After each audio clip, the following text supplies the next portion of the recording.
अंशुल खंडेलवाल जी, बरेली। राधे राधे महाराज जी। राधा वल्लभ श्री हरिवंश महाराज जी, आपके चरणों में कोटि कोटि प्रणाम। महाराज जी, हम पिछले कुछ महीने पहले प्याज, लहसुन, अंडा, मदिरा का सेवन करते थे, लेकिन जब से आपकी शरण में आए हैं, इन सब चीजों का सेवन तो दूर, देखने में भी घृणा आती है। लेकिन महाराज जी, कभी कभी ये सोचकर बहुत दुख होता है कि अब तक हमने जो अंडा का या मांस आदि का उसकी सेवन चिंता किया, मत हम करो, गुनहगार हैं उसकी महाराज जी। अब उसकी चिंता छोड़ दो। अब उसका ठेका हमारी तरफ से है।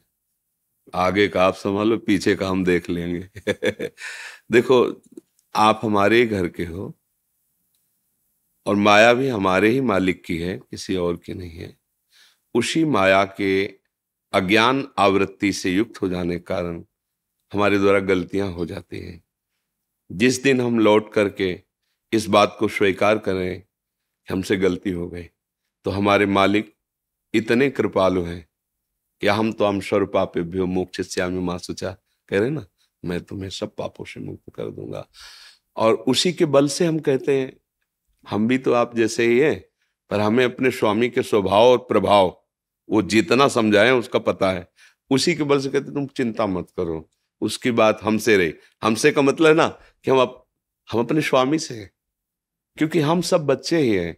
हमारे द्वारा गलती होना स्वाभाविक है, पर बराबर गलती होती ही रहे ऐसा भी ठीक नहीं है। जो गलती हो गई और जब से सुना कि ये गलत है, और आपने, हम बीच में कहने वाले थे आपको कि आपके लिए हमारी तरफ से धन्यवाद। इसलिए धन्यवाद कि आपने अपनी गलती को गलती मानकर सुधारने की चेष्टा की। उसमें आपको ही सुख है, पर उस बात से हमें सुख हुआ कि आप हमारी वाणी का आदर किए, हमारी बात का आदर किए। भगवान आप पर कृपा करें, आपका मंगल हो, आप सुखी रहें, स्वस्थ रहें, समाज सेवा, परिवार सेवा में आप दूसरों को सुख पहुंचाएं। देखो, हर जीव को अपना शरीर प्रिय है। हमें कोई ऐसे काटे तो कैसा लगता है, ऐसे ही ये बहुत घृणित बुद्धि हो जाती है जब हम दूसरों का मांस भक्षण करते हैं। वो मतलब हो जाती है, वो गलती हो जाती है, प्रमाद में पड़कर, कुसंग में पड़कर, ना जानने के कारण, या कई ऐसे दोष होते हैं जिनमें हमसे गलतियां हो जाती हैं। अब आज तक जो हमने किया वो हमसे गलती हुई, ये स्वीकार कर लिया, और अब लो न सानी अब ना न सही हो। अब आगे हम नहीं करेंगे, चाहे कोई हमें मार डाले। तो आप सच्ची मानिएगा, पीछे का सारा जो पाप है वो नष्ट हो जाएगा। बस इसमें ये बात होनी चाहिए कि अगर आगे फिर पुनरावृत्ति हुई तो फिर वो जुड़ जाएगा, फिर नहीं कटेगा। और अगर ये है, अब लो पलट गए आप, और नाम जब साथ में, क्योंकि फिर टिक नहीं पाओगे। जैसे आप कहते हैं आज से मैं ये नहीं करूंगा, तो अब मन को भी तो चाहिए जो कोई बल दे, रोके। अब आप ऊपर से कितने दिन रुके रहेंगे, एक दिन फिर एकदम ऐसी बात आएगी, अरे छोड़ो यार, महीनों से नियम लिए बैठे, परेशानी और हो रही, हृदय और जल रहा है, मन समझाने लगेगा। अगर नाम जप कर रहे हो तो जैसे आपके हृदय में आया कि अब मुझे बड़ी ग्लानि हो रही, इसका मतलब रोज का रोज हृदय पवित्र हो रहा है। और वो कैसे हो रहा है, आप सत्संग सुन रहे हैं, कुछ न कुछ नाम जप कर रहे हैं, तो आपकी बुद्धि वही जो पाने में रुचि पैदा कर रही थी वही ग्लानि पैदा करे। आप खुद समझिए, वही बुद्धि थी जो आपको पाने में उत्साह दे रही थी, वही बुद्धि है आज वो ग्लानि महसूस कर रही कि यार मेरे से बहुत गलत हुआ। मतलब वो पवित्र हो रही। अगर ये पूरी पवित्र हो गई तो सब में भगवान का दर्शन करा देगी, सब जगह वही है, दूसरा नहीं, अनुभव हो जाएगा। बस इसका क्रम है, ये पवित्र होती चली जाए। तो ऐसा है, बस जो नाम आप जप रहे हैं, नाम जपते रहिए, अपने बुजुर्गों की सेवा की, ये बहुत बड़े लाभ की बात है। आज हमारी समाज में यही बुद्धि भ्रष्ट होती चली जा रही। पूज्य जन, गुरुजन, माता पिता या आसपास पड़ोसी कोई बुजुर्ग है, उसकी सेवा का अगर अवसर मिले तो तन से, मन से, धन से जैसे बने आप सेवा कर लो। देख लो आपकी, हम यही कहते हैं, लोग सोचते हैं मैं धनी बन जाऊं, सब सोचते हैं ना, लेकिन सही मार्ग जो धन का है वो आप लोग जान नहीं रहे। सही मार्ग धन का है कि 100 रुपए मिले ना, आप उनमें से अपने परिवार को खर्चा करके 2 रुपए किसी की ऐसी सेवा में लगा दो जो उसको बहुत जरूरत थी। साधु सेवा, गौ सेवा, भगवत सेवा, किसी पशु पक्षी की सेवा, वो 2 रुपए 2 लाख की व्यवस्था कर देंगे, देख लेना। और 2 लाख लगा दिए ना तो मालिक हो 20 लाख की व्यवस्था कर देगा। अगर धनी बहुत जल्दी बनना है तो सही उपाय है कि जो जीवों को आवश्यकता नजर आवे, हमें ढूंढना नहीं, स्वाभाविक कोई बीमार है, कोई ऐसा है, कोई, उसको हम सेवा में लगा दें, वो अपने आप आपके पाप को नष्ट करके ना श्री का वर्धन कर देगा। आज जैसे युधिष्ठिर जी से यक्ष ने यही पूछा, धनवान कौन, सबसे बड़ा धनिक कौन? बोले शांत चित्त, प्रसन्न आत्मा, भगवत चिंतन परायण और दूसरों का हित भाव रखने वाला, पर हित सहित धर्म नहीं भाई। अब ये बात हम कहां समझते हैं? हम धनी कैसे बनेंगे? बोले शॉर्टकट अपनाइए, बहुत जल्दी धनी बन जाए। नहीं, सर्वनाश। आप परिणाम देखना, थोड़े दिन तो आपको लगेगा, फिर परिणाम देखना आप नष्ट हो। और धर्म से चलोगे, हो सकता है थोड़े दिन आपको कष्ट, फिर परिणाम देखना।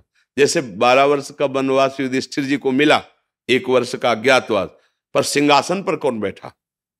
यही तो बैठे ना, कष्ट सहा, खूब उन्मत्त हुआ दुर्योधन कर्ण आदि के साथ, सबके गले कट गए और सिंहासन पर महाराज धर्मराज युधिष्ठिर ही विराजमान हुए।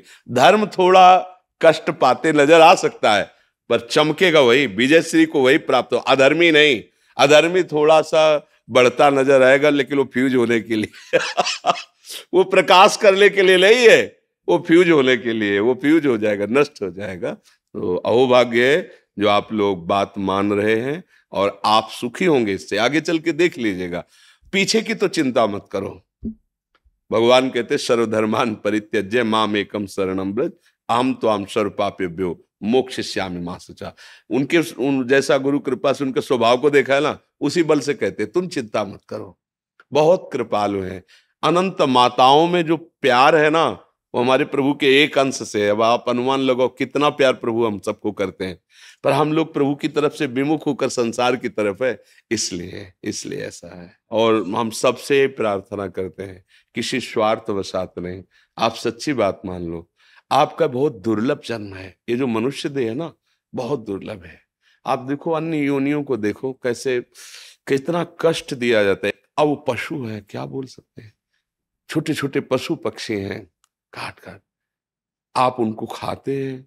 आप पहले विधर्मी लोग थे ना, वो जब आक्रमण किए तो तलवार की, या तो तू इसे चख, और या फिर तो गर्दन कटवा ली, चखा नहीं।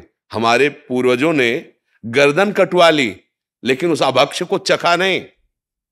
और आज हम पैसा देके, आप देश विदेश जा रहे, पूछते हैं क्या कैसा है, खाए चले जा रहे हैं। पशुता बुद्धि भ्रष्ट होती चाहे। आपके मंगल के लिए आपसे कहते हैं, कोई भी हो, अगर हमारी प्रार्थना मान लीजिए तो आप सुखी हो जाओगे, आप स्वस्थ हो जाओगे। थोड़ा धैर्य रखिए, कर्मों का बहुत जाल है। मांस मत खाइए, ये मनुष्यों के लिए नहीं। बहुत सुंदर सुंदर पदार्थ अपने लिए बनाए प्रभु ने। शराब मत पीजिए, ये तुम्हें स्वस्थ नहीं करेगी, ये तुम्हारी बुद्धि को अच्छी नहीं बनाएगी, ये नष्ट कर देगी।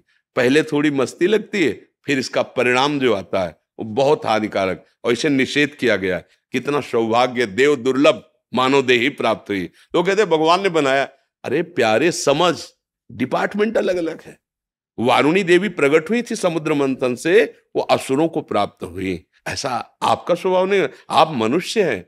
वो मनुष्य है जिसकी देवता भी याचना करते हैं। देव दुर्लभ देही कही गई है ना। हाँ, अच्छा भोजन पाओ और स्वस्थ रहने की चेष्टा करो, जहां तक हो वीर रक्षा करो। ब्रह्मचर्य जीवन है, आप सच्ची मानिए। गृहस्थी में भी हो तो खिलवाड़ मत करो। अभी परसों सत्संग में था, 18 वर्ष तक ब्रह्मचर्य रहे अश्वपति जी, और फिर गर्भाधान किया तो सावित्री नाम की कन्या पैदा हुई, जिन्होंने धर्मराज की बुद्धि को भी चक्कर में डाल दिया। अब 10 वर्ष तक ब्रह्मचर्य, फिर संतान, देखो महान देशभक्त, भगवत भक्त और बलवान पैदा होगा। आप उसकी बात ही नहीं समझ रहे कि आप अपने जीवन को नष्ट कर रहे हैं मनोरंजन मानकर। गृहस्थ हो चाहे जिस मार्ग के पति को, जीवन बचाओ। जीवन, ब्रह्मचर्य तुम्हारा जीवन है, आवश्यकता अनुसार उसका प्रयोग करो। गृहस्थ धर्म में जो प्रयोग बताया गया, खान पान सही रखो, आचरण सही रखो, और जैसे बने वैसे राधा राधा राधा राधा। फिर आप देख लेना, आप सुखी हो जाओगे, आप आनंदित हो जाओगे पक्का। क्योंकि ये हम बातें पढ़ी लिखी ले कहते हैं, यहाँ की भी अनुभव की कहते हैं। हम कोई पक्षपात, भगवान का पक्षपात नहीं ले रहे। जो हमें स्वाद मिल रहा है ना, उसी के बल से कह रहे हैं। नहीं, हम आपको कहने की क्या जरूरत है, क्यों कहेंगे? इसलिए कह रहे हैं कि आप हमारे हैं, हमें जो मिला है जो आनंद जिसके बल से हम बैठे हुए हैं, उसी आनंद की खोज आप सब कर रहे हो, लेकिन भूल कर दिशा बदल गई, भोगों पर, व्यक्तियों पर, ऐसी दिशा बदल गई। सच्ची बात मानो, आचरण पवित्र रखो, आहार पवित्र रखो, नाम जप करो, किसी से आशीर्वाद मांगने के। जीटी रोड है सीधा, भूलने वाला मार्ग नहीं, भगवत मार्ग सीधा जीटी रोड है। पकड़ लो, आंख मूंद के दौड़ते चले जाओ, कभी नहीं गिरोगे। मुख में नाम है, आचरण पवित्र है, किसी से आशीर्वाद मांगने की जरूरत नहीं। आचरण गंदे करो, दूसरों को दुख दो, तो चाहे जहां चले जाओ तो भी तुम्हारा मंगल होने वाला नहीं, बात समझ लो। मंगल होने वाला नहीं, मंगल होगा भाव कुभाव अनखाल सहु, नाम जपत मंगल दिश दसहु। भगवान मंगल भवन, मंगलम भगवान विष्णु, मंगलम गरुड़ ध्वजा, उनका स्मरण ही आपका मंगल करेगा।